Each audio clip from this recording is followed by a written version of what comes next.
everybody, Zodiac Cuba here, and welcome back to another video.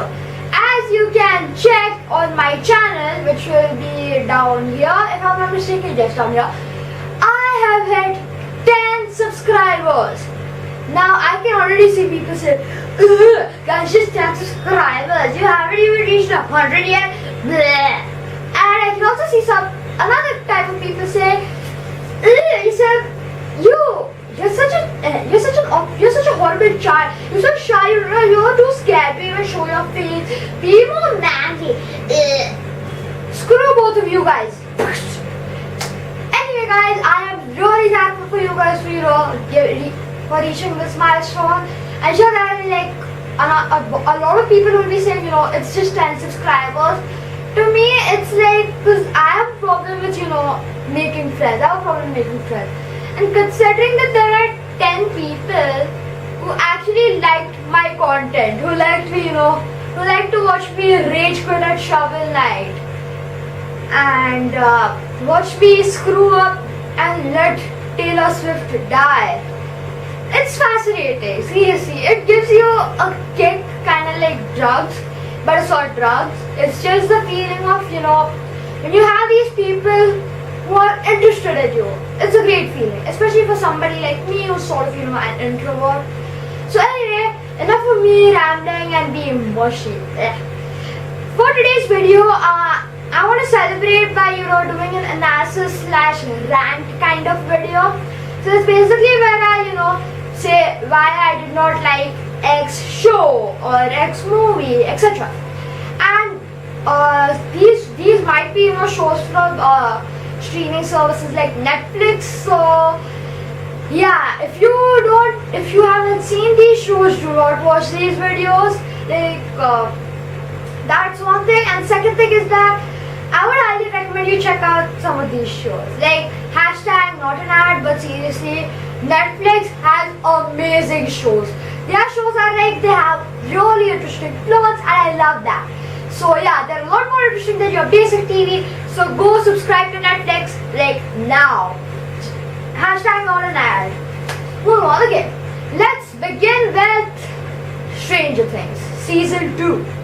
Now I love Stranger Things, guys. Don't get me wrong. I love Stranger Things.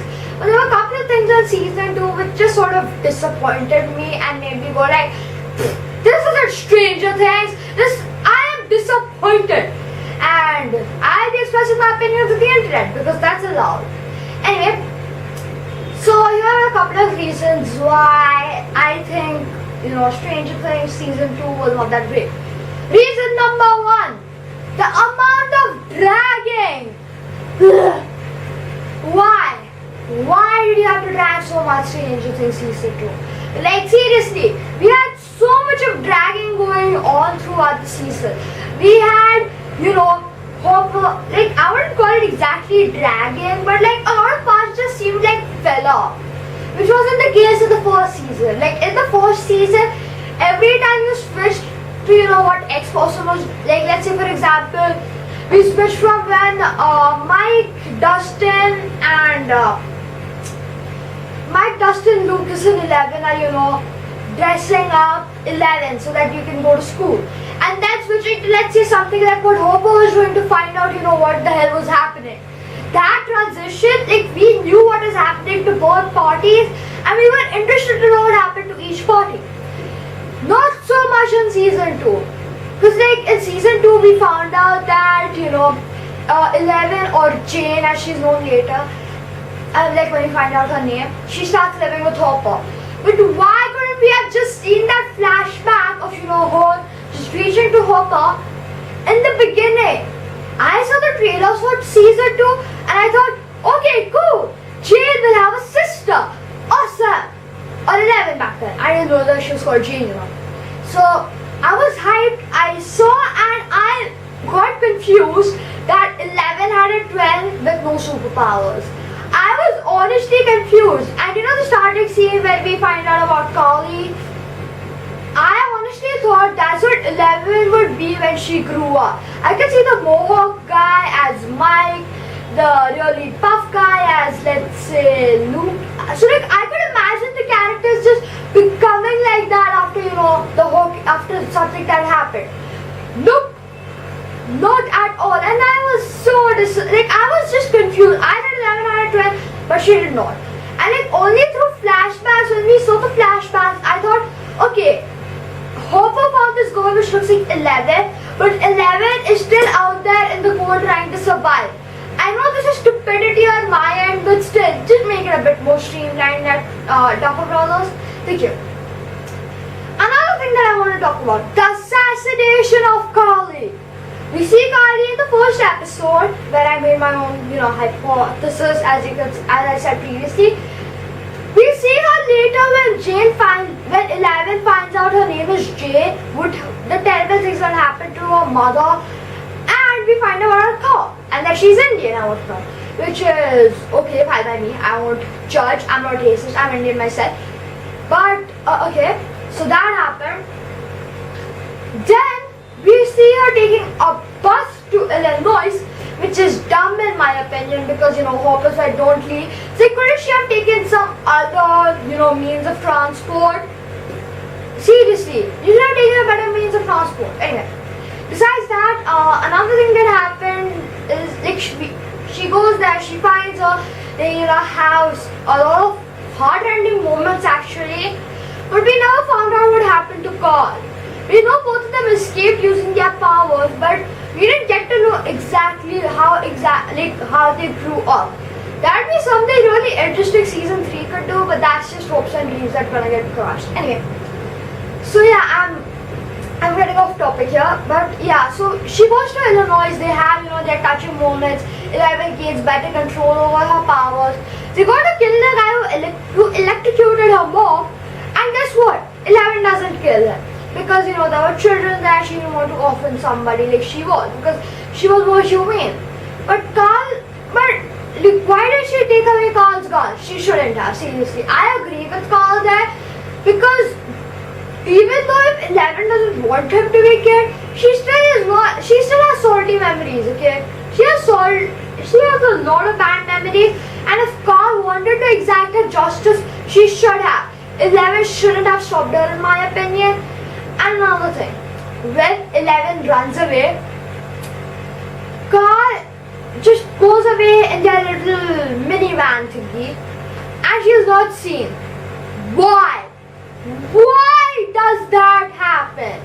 Carl's plotline was so cool, it was so interesting, and I did nothing with it. Okay, I didn't do nothing with it, but there was so much of potential. So much you could have done with her. She could have helped with the mind flayer. She could have helped along with the demigorgons. She could have helped her so much, but no.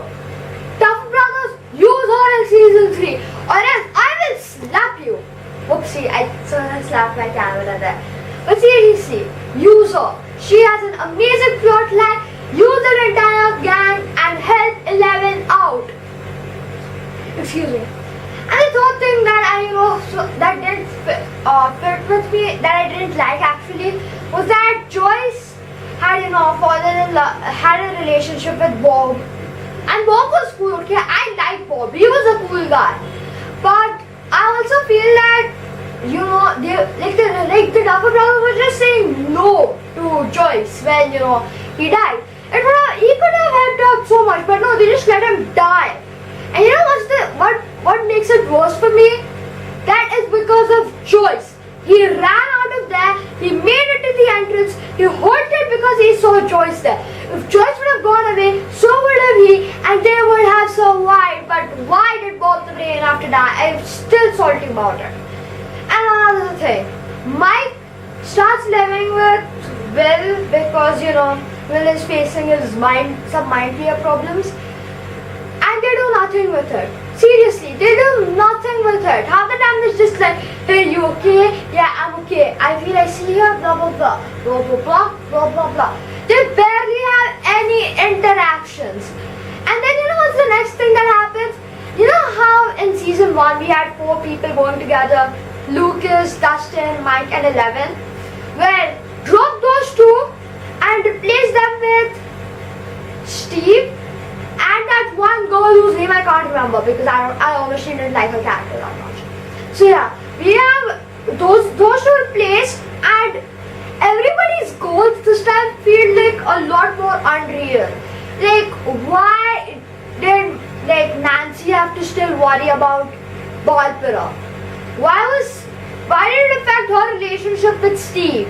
Was it because we all wanted Jonathan and Nancy together? That's boneheaded. Seriously, that's bad script writing. That was stupid, and it's like they built up the entire Barbara thingy just so that we could have both of them together. Which is stupid. Seriously. Why? Why did you have to do that? Well, I'm running out of things to rant about in season 2. Yeah. And what was Mike's entire point of being with Will? It made no sense, seriously. It really did not make any sense. The other guy who was, the girl's name, Max. Max's brother, his role was interesting. We saw, Steve had to change his personality at the end of the last season. So, he stopped being such a joke. But why did Nancy just, the entire Barbara plotline just pulled down so many characters? Seriously, it ruined a lot of things, in my opinion. And, the final thing that I believe was wrong with Stranger Things Season 2. That being, why was there were things that were unused. Like, if you guys have seen the last episode, you all know Max ends up with Lucas. Dustin, dances with Nancy and has that, sort of crush that he had on Nancy. Like, he liked her. Obviously, we saw that in season 1. But in season 2, he got to dance. Dustin and Steve bonding was amazing in my opinion, but it could have been done in a much better way. And then there were just a bunch of stupid things that happened. Like, why did Dustin have to go ahead and be in a sort of rivalry thing with Lucas for Max? What was Dustin's attraction to Max? Was it because she defeated him at Dig Dug or whatever game they were playing? Was it that? Or was it some other reason? Like, seriously, we had just so many people drifting off in different directions that it almost got too confusing. Seriously, Ducky Brothers, make sure of that. And that's about it. So I hope you enjoyed this video. If you enjoyed it, don't forget to smack that like button. Make sure you subscribe, and if you really enjoyed it, make sure to share it with a friend. But that's it, guys. This is Zodiac Cubo signing off. Ciao.